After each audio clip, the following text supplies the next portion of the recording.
वक्रतुंड महाकाय सूर्यकोटि समप्रभा निर्विघ्ने कुरु देवे सर्वकार्येषु सर्वदा।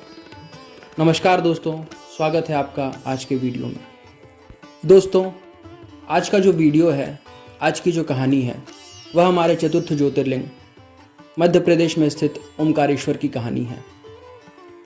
इंदौर से कुछ दूर खांडवा नाम के जिले में मानधाता नाम का एक शहर है, जिसे कि ओमकारेश्वर के नाम से भी जाना जाता है। हमारा चतुर्थ ज्योतिर्लिंग ओमकारेश्वर इसी मानधाता शहर में स्थित है। तो आइए शुरू करते हैं आज की कहानी। पर उससे पहले आपसे एक निवेदन है, आपसे एक अनुरोध है। अगर आपने चैनल को अभी तक सब्सक्राइब नहीं करा है तो प्लीज़ चैनल को सब्सक्राइब कर लें और इस कहानी का आनंद लें। चलिए आइए शुरू करते हैं आज का वीडियो। एक समय की बात है, भगवान नारद मुनि गिरिराज विंध्य पर गए। विंध्य ने बड़े आदर के साथ उनका पूजन और सत्कार किया। मेरे यहाँ सब कुछ है, कभी किसी बात की कोई कमी नहीं होती, इस भाव को मन में लेकर विंध्याचल नारद जी के सामने खड़ा हो गया। उसकी वह अभिमान भरी बात सुनकर अहंकार नाशक नारद मुनि लंबी सांस खींचकर चुपचाप खड़े रह गए। यह देख विंध्य पर्वत ने पूछा, आपने मेरे यहाँ कौन सी कमी देखी है? आपके इस तरह लंबी सांस खींचने का क्या कारण है? कृपा करके मुझे बताएं। नारद जी ने कहा, भैया तुम्हारे यहाँ सब कुछ है, फिर भी मेरू पर्वत तुमसे बहुत ऊंचा है। उसके शिखरों का विभाग देवताओं के लोकों में भी पहुंचा हुआ है, किंतु तुम्हारे शिखर का भाग वहां कभी नहीं पहुंच सका है। ऐसा कहकर नारद जी वहां जिस तरह से आए थे उसी तरह चले भी गए। परंतु विंध्य पर्वत मेरे जीवन आदि को धिक्कार है, ऐसा सोचता हुआ मन ही मन संतप्त हो उठा। अब मैं विश्वनाथ भगवान शंभु की आराधना पूर्वक तपस्या करूंगा, ऐसा हार्दिक निश्चय करके वह भगवान शंकर की शरण में चला गया। तदंतर यहाँ साक्षात ओंकार की स्थिति है, वहां प्रसन्नता पूर्वक जाकर उसने शिव की पार्थिव मूर्ति बनाई और 6 मास तक निरंतर शंभु की आराधना करके शिव के ध्यान में तत्पर हो वह अपनी तपस्या के स्थान से हिला तक नहीं। विंध्याचल की ऐसी तपस्या देखकर पार्वती पति शिव जी प्रसन्न हो गए। उन्होंने विंध्याचल को अपना वह स्वरूप दिखाया जो योगियों के लिए भी दुर्लभ है। वे प्रसन्न हो उस समय उससे बोले, हे विंध्याचल, तुम मनोवांछित वर मांगो। मैं भक्तों को अभिष्ट वर देने वाला हूं और तुम्हारी तपस्या से अति प्रसन्न हूं। विंध्य बोला, हे देवेश्वर शंभु, आप सदा ही भक्त वत्सल हैं।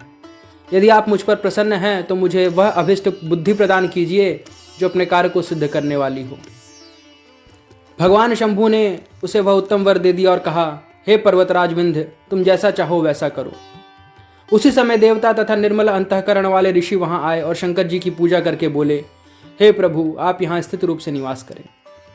देवताओं की यह बात सुनकर परमेश्वर शिव प्रसन्न हो गए और लोगों को सुख देने के लिए उन्होंने सहर्ष वैसा ही किया। वहां जो एक ही ओंकार लिंग था वह 2 स्वरूपों में विभक्त हो गया। प्रणव में जो सदाशिव थे वे ओंकार नाम से विख्यात हुए और पार्थव मूर्ति में जो शिव ज्योति प्रतिष्ठित हुई उसकी परमेश्वर संज्ञा हुई। दोस्तों, यहाँ आपको बता दें कि परमेश्वर को ही अमलेश्वर भी कहते हैं। इस प्रकार ओंकार और परमेश्वर ये दोनों शिवलिंग भक्तों को अभिष्ट फल प्रदान करने वाले हैं। उस समय देवताओं और ऋषियों ने उन दोनों लिंगों की पूजा की और भगवान वृषभध्वज को संतुष्ट करके अनेक वर प्राप्त किए। तत्पश्चात देवता अपने अपने स्थान को चले गए और विंध्याचल भी अधिक प्रसन्नता का अनुभव करने लगा। उसने अपने अभिष्ट कार्य को सिद्ध किया और मानसिक परिताप को त्याग दिया। जो पुरुष इस प्रकार भगवान शंकर का पूजन करता है वह माता के गर्भ में फिर नहीं आता और अपने अभिष्ट फल को प्राप्त कर लेता है, इसमें कोई संशय नहीं है। तो दोस्तों, ये थी कहानी चतुर्थ ज्योतिर्लिंग ओमकारेश्वर की, जहाँ ओमकार और परमेश्वर नामक 2 लिंग प्रतिष्ठित हैं। यहाँ ध्यान देने वाली बात यह है कि परमेश्वर लिंग को ही हम अमलेश्वर के नाम से भी जानते हैं। अगले वीडियो में मैं फिर आपके साथ हूँगा 5वें ज्योतिर्लिंग उत्तराखंड में स्थित केदारनाथ की कहानी को लेकर। पर जाने से पहले आपसे एक निवेदन है, आपसे एक अनुरोध है कि अगर आपको ये कहानी पसंद आई हो, अगर आपको ये वीडियो पसंद आया हो तो प्लीज़ वीडियो को लाइक करें, चैनल को सब्सक्राइब करें और दोस्तों इस कहानी को ज़्यादा से ज़्यादा लोगों तक पहुंचाएं। वीडियो को शेयर करना ना भूलें। धन्यवाद।